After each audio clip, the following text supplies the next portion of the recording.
Hello, people of the internet. This is Sir Lord, and today we're going to talk about games and game balance. So, what exactly makes a game fun? Is it when it's perfectly balanced, or is it when things are so utterly broken that everything is insanely good? This is a question I've been having a lot recently because there's certain games where I think they need a form of balance and other games where I think if you focus too much on balance, you lose sight of what makes the game so interesting and fun. So let me give a couple examples of each. So a game that honestly demands balance or some form of it would be like Magic the Gathering or card games, for instance, right? Because in those kind of games, you are playing against people, and if they're playing the same deck because it's the best deck, then it gets very stale and repetitive, and it kind of creates a unhealthy or unwanted play pattern of you getting frustrated because everyone's running this deck. You can't win, so you start building that deck. So, what is the other side of it where things are so broken that anything's viable? That would be something like Call of Duty Modern Warfare 2. Everything in that game was broken. Like, quite literally everything. It was a mess of a game in terms of balance. But, unlike in Magic the Gathering or any other card game, in those games you get to do whatever it is you want. You get to play the game how you want to play it because everything's insane. Like, you want to commando knife people from 20 million years away, go for it. You want to run the busted like one man army set, I think it was, so you can have everything. Yeah, you got it, dude. Uh, you want to noob two people? It's freaking insane.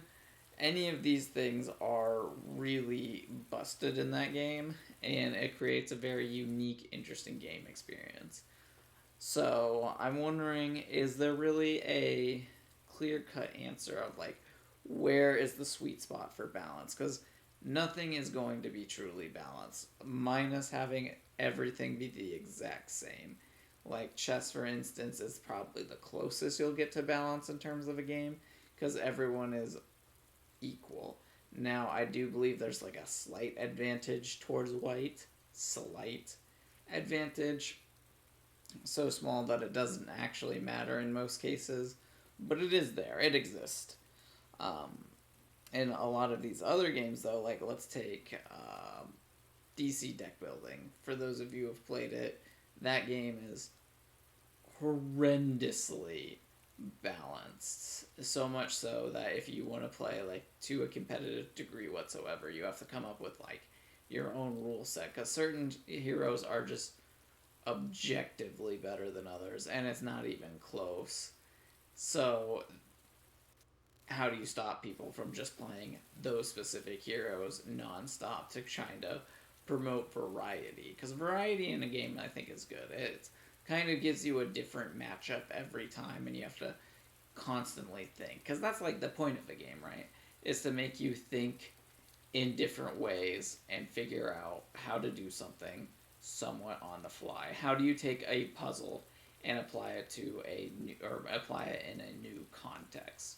So Pokemon, for instance, you will always have your same team unless you change it up, but for the most part, you'll have your team, and then when you go against someone else, if they have a completely different team than the person you just played against, it's an entirely different play experience. Sure, you may still have a primary game plan, but how you go about executing said game plan might vary drastically.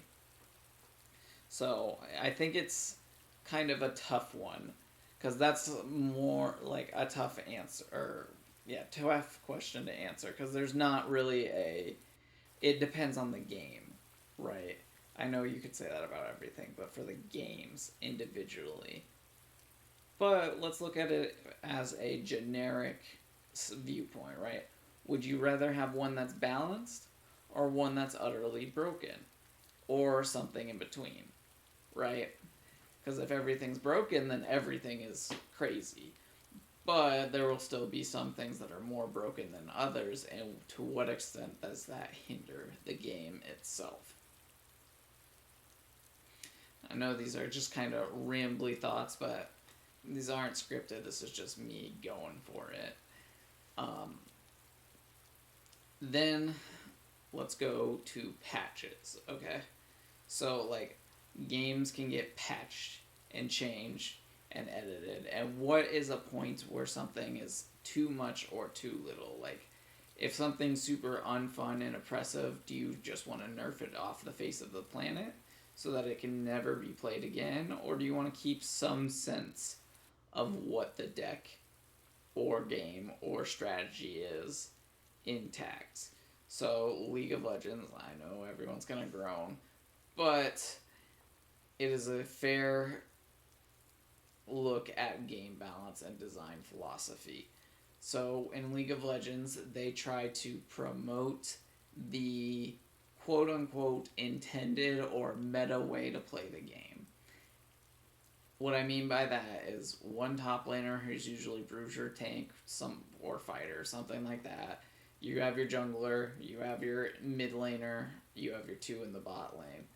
And anytime that there's been like weird changes to try and change any of that, for instance, roaming supports top, so they pretty much only do a little bit top lane, then they go elsewhere and cause all sorts of shenanigans to happen. That was a meta thing for a while, but because of how Riot envisions their games, they changed they made nerfs to the playstyle. It's kind of a nip it in the butt before it really grows into something more. Because I think in that kind of scenario, you can have counterplay by changing your team composition.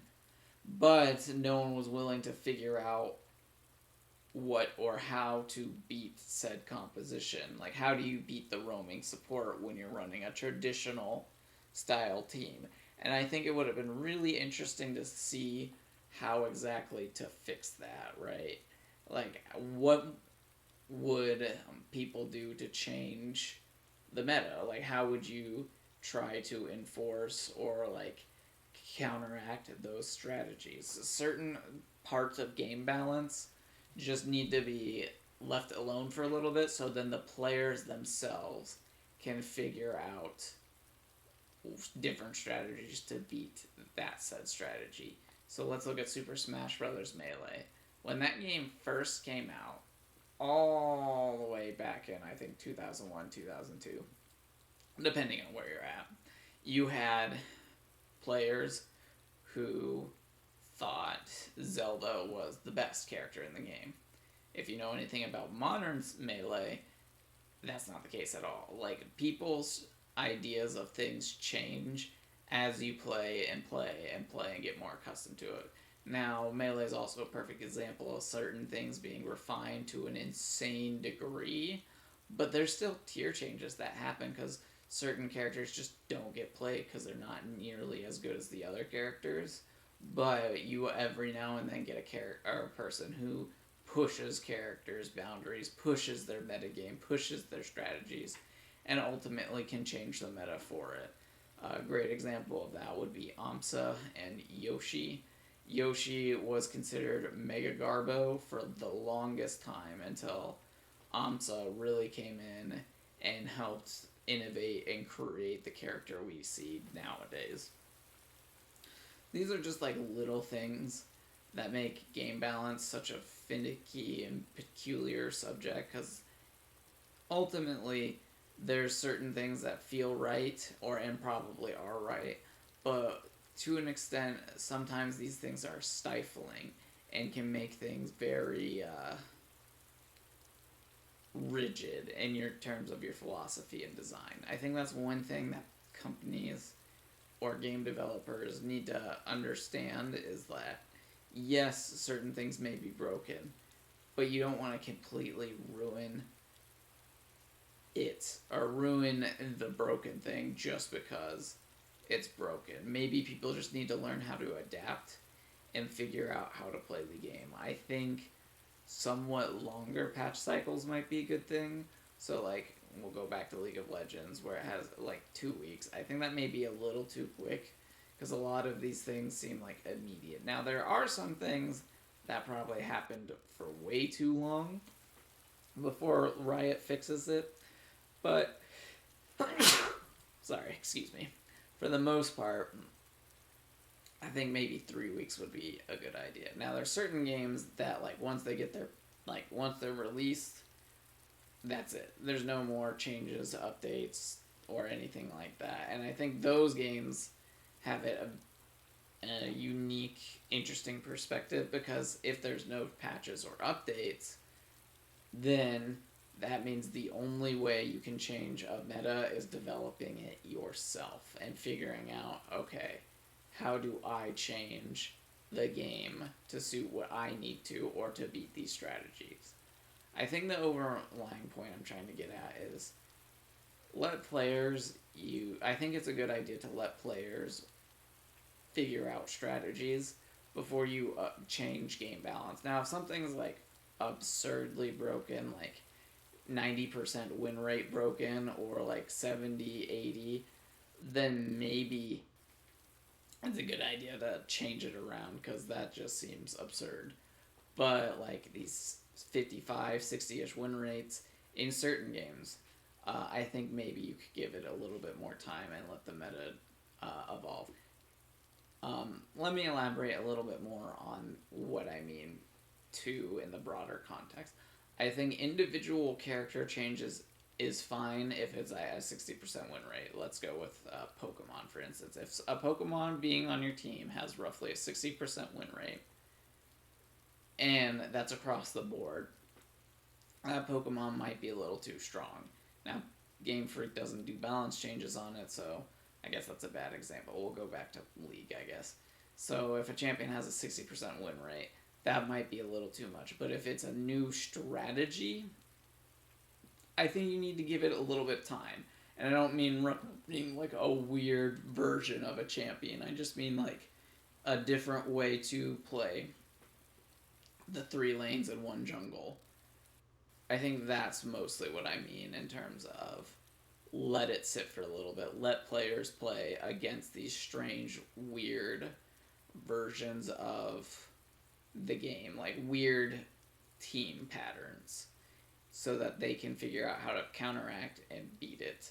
Now, some of that is probably like done in champion selects, I don't doubt, but there's got to be more ways to play around it than just picking different champions.